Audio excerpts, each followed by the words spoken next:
നിങ്ങളീ പറയുന്ന മകനില്ലേ, നിങ്ങൾ എത്ര പേര് ആ മകനെ കണ്ടിട്ടുണ്ട് നിനക്കറിയില്ല. അവനെയും കേരളത്തിൻ്റെ മുഖ്യമന്ത്രിയുടെ മകനാണല്ലോ. അധികാരത്തിൻ്റെ ഇടനാഴികളിൽ സഞ്ചരിച്ചു കൊണ്ടിരിക്കുന്ന മുഖ്യമന്ത്രിമാരുടെ മക്കളെ കണ്ടവരായിരിക്കുമല്ലോ നിങ്ങളെല്ലാവരും. എവിടെയെങ്കിലും കണ്ടോ നിങ്ങളവനെ? ഏതെങ്കിലും സ്ഥലത്ത് കണ്ടോ? ക്ലിഫ് ഹൗസിൽ എത്ര മുറിയുണ്ട് എന്ന് പോലും അവനറിയുമെന്ന് സംശയമാണ്. അതാണ് എൻ്റെ മകൻ്റെ പ്രത്യേകത. ഏതച്ഛനും ഏത് മകനെക്കുറിച്ചും അഭിമാനബോധം ഉണ്ടാവും. പക്ഷേ എൻ്റെ അഭിമാനബോധം പ്രത്യേക തരത്തിലുള്ളതാണ്. ഒരു ദുഷ്പേരും എനിക്കുണ്ടാക്കത്തക്ക രീതിയിൽ എൻ്റെ മക്കൾ ആരും പ്രവർത്തിച്ചിട്ടില്ല. അതുകൊണ്ടാണ് മകൾക്ക് നേരെ പലതും ഉയർത്തിക്കൊണ്ടുവരാൻ നോക്കിയപ്പോൾ അന്ന് ഞാനതിനെ ചിരിച്ചുകൊണ്ട് നേരിട്ടില്ലേ. അത് വേണ്ടത്ര യേശുന്നില്ല എന്ന് വന്നപ്പോൾ മര്യാദയ്ക്കൊരു ജോലിയെടുത്ത് അവിടെ കഴിയുന്ന ഒരാളെ, ഇവിടെ ആരാണെന്ന് പോലും പലർക്കും അറിയാത്ത ആളെ, പിണറായി വിജയൻ ഇങ്ങനൊരു മകനുണ്ട് എന്ന് ചിത്രീകരിച്ചുകൊണ്ട് അയാളെ വിവാദത്തിൽ ഉൾപ്പെടുത്താൻ വേണ്ടി നോക്കുന്നത്.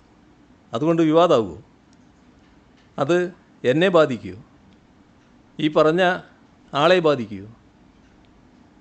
ഇവിടെ നമ്മൾ കാണേണ്ട കാര്യം, ആ ചെറുപ്പക്കാരൻ മര്യാദക്കുള്ളൊരു ജോലിയിലാണ് പ്രവർത്തിക്കുന്നത്.